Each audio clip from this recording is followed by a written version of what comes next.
Hello नमस्कार दोस्तों। और कैसे हैं और आप लोग, और आपकी पढ़ाई कैसी चल रही है? जो है इन चीज़ों को ध्यान में रखते हुए जैसा कि आप देख रहे हैं, पिछले 3-4 दिनों से मैं वन लाइनर क्वेश्चन आंसर पढ़ा रहा हूँ। उसमें करंट अफेयर से रिलेटेड है, जो कि एसएससी जीडी और प्लस एसएससी एंड जो लोअर ग्रुप के जितने भी एग्ज़ाम्स हैं उसमें जैसे 7 क्वेश्चन 8 क्वेश्चन इस प्रकार से ले रहा था। आज कुछ एक्सप्लेनर टाइप का क्वेश्चन ले रहा हूँ, जो कि काफ़ी इंडिया के लिहाज से और अपने देश के लिहाज से काफ़ी अच्छा है, टॉपिक है। कि क्या जो है भारतीय रुपीस जो है श्रीलंका में भी चलना स्टार्ट हो जाएगा। जैसा कि डॉलर आप देख रहे हैं कि डॉलर हर एक जगह चलता है। अच्छा, इन चीज़ों को एक्सप्लेन करने से पहले मैं कुछ कहना चाहूँगा कि जितने भी लोग हमारे चैनल पर आते हैं वो हमारे चैनल को सब्सक्राइब जरूर करें, लाइक कमेंट ज़रूर करें, और जिस टॉपिक पर भी उन्हें वीडियो चाहिए वो टॉपिक हमें बताएं, जिससे कि हम उन टॉपिक पर उन्हें बनाकर दे सकें।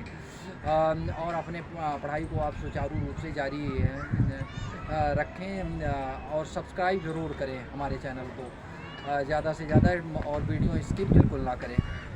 तो आइए बिना देरी के हम शुरू करते हैं। वैसे एक इंटरनल सिक्योरिटी की भी बड़ी अच्छी टॉपिक है, लेकिन उस इंटरनल सिक्योरिटी को शुरू करने से पहले और एक दो टॉपिक और है, लेकिन फिर उससे पहले हमने सोचा कि क्यों ना इस पर वीडियो बना ली जाए कि क्या इंडिया का रुपीस जो है श्रीलंका में भी चलेगा। जैसा कि हमने टॉपिक इस पर भी बनाया था कि क्या जो है इंडियन जो रुपीस है या यूपीआई है, जैसा कि ग्लोबलाइड होता जा रहा है दिनों दिन।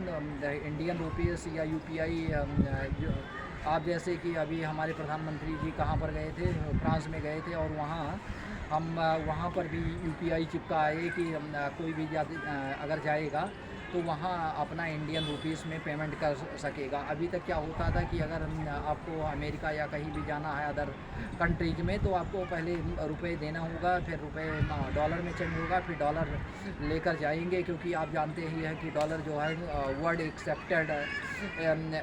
एक्सेप्टेड कंट्री है। उसे हर वर्ल्ड का हर देश एक्सेप्ट करता है, क्योंकि जो अमेरिकन डॉलर है और भी कुछ ऐसे रुपीस ऐसे मनी हैं जिन्हें, जैसे डॉलर एक रिजर्व है जिसे हर कोई एक्सेप्ट करता है। उसे वैसे ही चीन का जो आपका रेमन है, और फिर रसिया का रूबल है, लेकिन ये सब कम चलते हैं, सबसे ज़्यादा डॉलर चलता है। तो इसीलिए इन चीज़ों को देखते हुए कि अगर मान लो डॉलर की क्राइसिस हो जाती है, तो हम अपना बिजनेस अपना व्यापार किस तरह से एक देश से दूसरे देश में करें, तो इन चीज़ों को देखते हुए डी डॉलराइजेशन पर ध्यान दिया जा रहा है।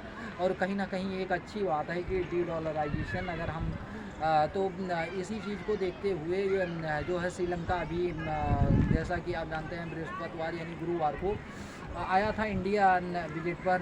जो विक्रम रानिल सिंघे हैं, वहाँ के राष्ट्रपति हैं, वो इंडिया दौरे पर आए थे। और इंडिया दौरे पर जब वो आए तो जो है उन्होंने क्योंकि आप जानते ही हैं कि अभी कुछ दिन पहले जो आपका श्रीलंका था, यानी श्रीलंका जो कि हमारे इंडिया के साउथ में है, जाफना जो आपका प्रायद्वीप है, वहाँ से शुरू हो जाता है, यानी तमिलनाडु के जस्ट नीचे साउथ से क्या शुरू हो जाता है श्रीलंका। तो श्रीलंकन जब राष्ट्रपति आए, वो आप जानते हैं 2021-22 में वो काफ़ी 21 से ही क्राइसिस शुरू हो गई थी, और ये दिवालियापन हो रहा था, करप्ट हो रहा था, एक तरह काफ़ी करप्शन था श्रीलंका में। तो उस समय जो है वहाँ पर बड़ी क्राइसिस चल रही थी, हर एक महंगाई, सारी चीज़ें, कई सारे मुद्दे थे जिस पर श्रीलंका का एक फेल कंट्री के रूप में नज़र आ रहा था। दूसरों का लोन नहीं चुका रहा था, यानी दूसरे अदर कंट्रीज़ का लोन नहीं चुका पा रहा था। तो जो है उस केस में हमारे इंडिया ने श्रीलंका की काफ़ी हेल्प की थी कई बार।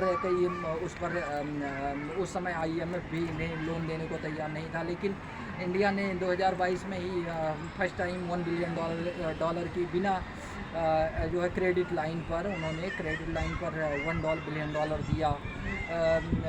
फिर उनका फिर 2-3 बार मदद किया, एक बार 968 या $868 मिलियन की, ऐसे फिर $3 बिलियन दिया, ये क्रेडिट लाइन पर दिया। तो इसको देखते हुए श्रीलंका के बुरे दिन में हमारे इंडिया ने साथ दिया। तो इसको देखते हुए कि जो है इंडिया बड़ा साथ दे रहा है, तो इसको देखते हुए जो IMF है उसकी नज़र में आया, और जिसकी इंडिया मदद करता है वो कहीं कहीं ना कहीं कुछ दिनों बाद उभर जाता है। तो इन चीज़ों को देखते हुए जो हमारा इंडिया जब इन्होंने मदद करना शुरू किया तो IMF ने भी तो अभी उसी चीज़ को देखते हुए हमारे बाईलैटरल जो रिलेशनशिप है इंडिया और श्रीलंका के बीच में, जब वो यहाँ गुरुवार को आए इंडिया में तो 2 दिवसीय यात्रा पर, तो उन्होंने कई लोगों से मुलाकात की, जैसे अपने विदेश मंत्री जे जयशंकर प्रसाद, और फिर हमारे राष्ट्रपति से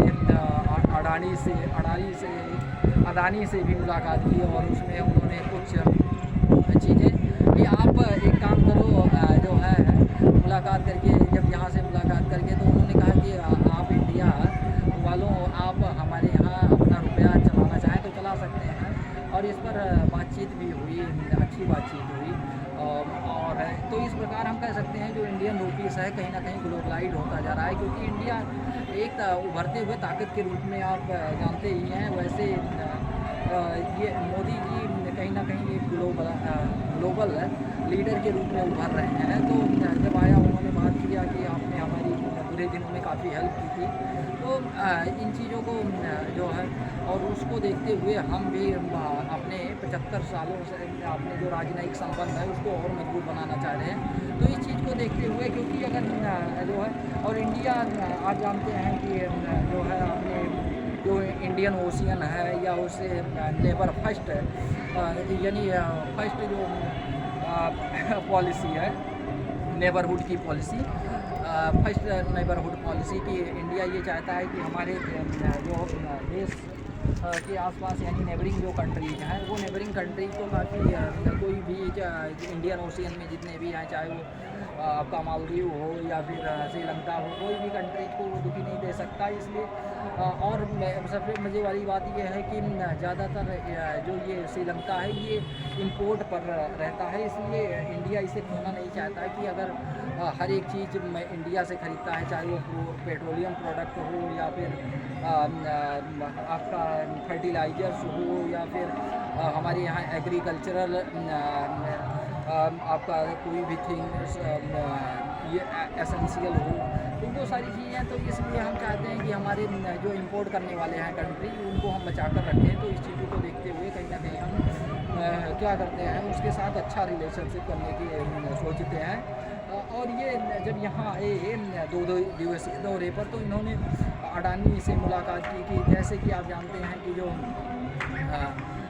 इनका पोर्ट है जो कि कोलंबो में है, कोलंबो का पोर्ट अभी कौन डेवलप कर रहा है, हालांकि चीन एक इनका ग्वादर बंदरगाह जो कि पोर्ट है उसे डेप्ट ट्रैप पॉलिसी में, और इन्होंने कई कंट्री से लोन ले रखे हैं, तो वो उनकी चाल समझ चुके हैं। और इंडिया ने ये भी कहा है कि अगर हमने आपके बुरे समय में साथ दिया था तो आप एक काम करें कि जो यहाँ जासूसी करने वाले जहाज़ खड़े किए जाते हैं चाइना के द्वारा, उन चीज़ों को आप जो है मना कीजिए कि जिससे इंडियन ओशियन में वो अपनी घुसपैठ ना बना पाए हमारे कंट्री तक। तो इन चीज़ों को लेकर भी बात हुई, यानी सिक्योरिटी से रिलेटेड, क्योंकि सिक्योरिटी एक बड़ा चैलेंज है किसी भी देश के लिए। वैसे जो है और चाइना हमेशा इन्हें घेरने की कोशिश करता है। तो इन चीज़ों पर इन मुद्दे पर बात हुई, और जो है जब तो अडानी से उन्होंने मुलाकात की, अडानी से बिजनेस के बारे में कहा कि जो कोलंबो में ये अडानी बंदरगाह बना रहे हैं, पोर्ट बना रहे हैं, क्योंकि इंडिया का कोई भी जहाज़ अगर निकलेगा तो वो थोड़ा रेस्ट देते हुए वहाँ से निकलेगा, फिर अपना अंडमान निकोबार मलक्का प्रायद्वीप यहाँ से होते हुए निकलेगा, तो उसे रुकने के लिए कहीं ना कहीं कोई जगह चाहिए। तो उसको डेवलपमेंट कर रहे हैं। इन चीज़ों पर बड़ी ही अच्छे तरीके से बातचीत हुई। और जो है दूसरी चीज़ कि जो आप जानते ही है कि लॉकडाउन के समय में जो इनकी सख्त ताकत हुआ करती थी श्रीलंका की, कि वहाँ का जो टूरिज्म एरिया है, टूरिज्म के अनुसार जो उसकी मेन इकोनॉमी डिपेंडेंट है वो है टूरिज्म। तो क्योंकि श्रीलंका में हमेशा मतलब काफ़ी अच्छे एक तरह ऐसे प्लेस हैं कि जहाँ पर आराम से टूरिज्म की जा सकती है, वही उसके इकोनॉमी को बढ़ाते हैं। और इस इकोनॉमी को डेवलपमेंट के लिए भी उन्होंने कहीं ना कहीं इस चीज़ को देखते हुए, और उन्होंने कहा कि आप अपने जितने भी सिटीजन हैं उनको आप भेजिए में क्या करें, वहाँ पर आपकी इंडियन रुपीस आराम से यूपीआई करें या यूपीआई पेमेंट या कुछ भी, तो उससे जिससे उनकी इकोनॉमी भी बढ़ेगी और उन्हें क्राइसिस से मुक्ति भी मिलेगी। तो अब हम कह सकते हैं कि यूपीआई के साथ साथ कहीं ना कहीं जो इंडियन करेंसी है वो मजबूत होती जा रही है, और आने वाले समय में भारत एक शक्ति के रूप में, एक पावर के रूप में उभरेगा। ज़्यादा दिन वो दूर नहीं है। और हाँ, एक खुशी के, लेकिन इस पर हम एक वीडियो बनाएंगे कि भारत का जो फॉरेक्स रिजर्व है, जिससे वो एक्सचेंज करता है डॉलर और रुपीस का, वो 600 बिलियन डॉलर पार कर गया है। तो हमें बड़े गर्व, हमारे इंडियन के लिए बड़े गर्व की बात है कि 600 बिलियन डॉलर पार कर गया है। तो जो है इन चीज़ों को देखते हुए, क्योंकि अभी यही मैं ये कहना चाह रहा हूँ कि जो आपका क्या बताया हमने कि इंटरनेशनल, तो ये टूरिज्म डिपेंडेंट इकोनॉमी है।